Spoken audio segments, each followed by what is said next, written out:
দেশের সরকারি কলেজগুলোর কোনোটিতে উচ্চ মাধ্যমিক, কোনোটিতে স্নাতক বা স্নাতকোত্তর, আবার কোনোটিতে উভয় স্তরেই শিক্ষা প্রদান করা হয়। এক কথায় দেশের শিক্ষা ব্যবস্থায় সরকারি কলেজগুলোর ভূমিকা বলার অপেক্ষা রাখে না। কিন্তু সরকারি কলেজগুলোয় শিক্ষক শিক্ষার্থীর অনুপাত আশাব্যঞ্জক নয়। শিক্ষা তত্ত্ব ও পরিসংখ্যান ব্যুরোর প্রতিবেদন বলছে, বর্তমানে দেশে একজন শিক্ষকের বিপরীতে শিক্ষার্থীর সংখ্যা ৯৭ জন, যা ২০১৮ সালে ছিল ৭৯ জন। এই অবস্থা চলতে থাকলে যোগ্যতা সম্পন্ন জনশক্তি তৈরি কঠিন হবে বলে ধারণা বিশেষজ্ঞদের। সরকার যেটা করতে পারে অবশ্যই এই বিষয়ে নজর দেওয়া উচিত। 1:97 ইজ হিউজ। এটা আমি মনে করি যে অবিলম্বে শিক্ষক নিয়োগ প্রক্রিয়াকে আর একটু সহজ করা উচিত। আমাদের দেশে দেখা যাচ্ছে অনেক বেকার যারা ঘুরে বেড়াচ্ছে, যারা জব মার্কেটে কম্পিট করতে পারছে। ওয়ালটন ফ্রিজ কিনে অনেকের মতো আপনিও হয়ে যেতে পারেন মিলেনিয়াল। সেরা পণ্যের সেরা অফার। অথচ বিদেশ থেকে আমাদের দেশে এসে অনেকে চাকরি করছে।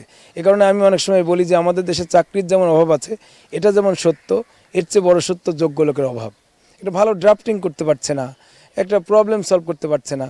অথচ 21st সেঞ্চুরি লার্নিং আমরা বলি, প্রবলেম সলভ করা, লিডারশিপ, এই যে ইনোভেটিভ চিন্তা করা, এগুলো তো অনেক পরের ব্যাপার। তবে এই সমস্যা সবচেয়ে বেশি পরিলক্ষিত হচ্ছে সরকারি নতুন কলেজগুলোতে। তবে বিভাগীয় ও জেলা পর্যায়ের কলেজগুলোতে অবস্থা কিছুটা স্বাভাবিক থাকলেও এর বাইরের কলেজগুলোর অবস্থা একেবারেই নাজুক।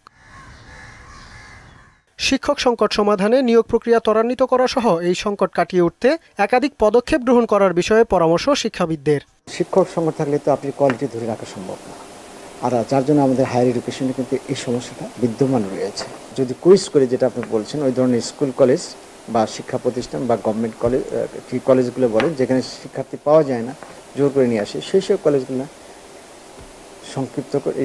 সংকুচিত করে অন্য কলেজের সাথে মার্জ করা। স্মার্ট বাংলাদেশ গড়তে ভোকেশনাল শিক্ষা নিয়েও কাজ করার আহ্বান শিক্ষা বিশেষজ্ঞদের। বিংশ শতাব্দী বলেন, আমাদের এখন এই 2041 সালের স্বপ্ন দেখছি, যেগুলো আমরা বলেছি যে স্মার্ট বাংলাদেশ প্রবেশ করতে চাই। স্মার্ট বাংলাদেশ হলে তো স্মার্ট সিটিজেন হতে হবে। আর সে স্মার্ট সিটিজেন বানাইতে গেলে তাকে আপনাকে ওই বোঝা বানানো যাবে না, পুঁথিগত শিক্ষা দেওয়া প্রদান করা যাবে না। জাহিদ সবুজ, মোহনা সংবাদ, ঢাকা।